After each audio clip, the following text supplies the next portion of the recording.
Outdoors. Thursday morning time once again for This Week in Fish and Wildlife. Once again, we're on the road. We're just outside of Big Sky. Robert Pulley joining me this morning. You've got your machine behind you here. Lots of folks taking off and heading into the backcountry. And unfortunately, sometimes you folks in law enforcement have to help them get back out of the backcountry. Give me some advice if folks are thinking about going out there. What should you minimum take with you?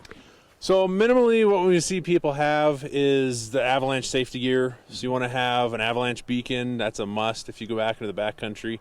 I want to see you have a shovel so that if somebody does get buried, you can dig yourself out or help dig them out. And then avalanche probe poles so that they can be found if they are buried. At a minimum, we like to see that. So also, if you get stuck out overnight, have some extra food, high energy food to keep you going, something to make water, so a metal shovel, metal canteen, something like that. So if you can get a fire started to get out there and be able to make water from the snow. Also, obviously, something to make a fire with. Multiple methods are really good just in case one fails. Those are what we like to see people have at a bare minimum. I know that's one of the things that people get caught in is I'm just going to go out for a couple hours. Weather changes quickly around here. All of a sudden that couple hours could be an overnight or things like that. You cannot be over-prepared for a night out, can you? That is correct, and it could be something too that it's not you. You could come across somebody else that needs help, and snowmobilers are really good at taking care of their own. And there's been times where I've been riding, you come across somebody that's out of fuel, and it's like, here, take some of mine, because we don't want to see anybody get stuck. We want everybody to have fun and come back safely.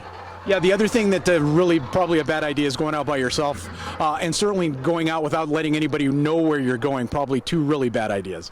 Absolutely. Always go out in a group if you're going to be riding in avalanche country.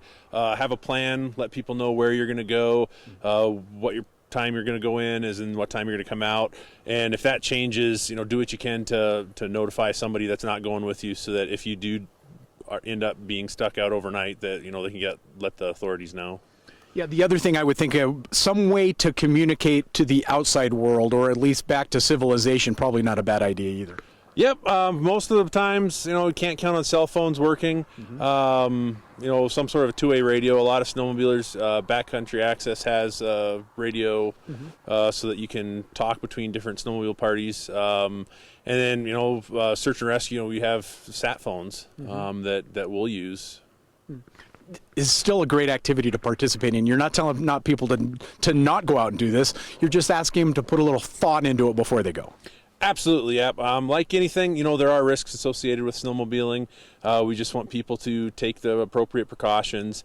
Here in Bozeman area and down into West Yellowstone, we're in avalanche country. So just knowing what the dangers are, getting online or getting the emails from the Gallatin National Forest Avalanche Center, being prepared, taking an avalanche course.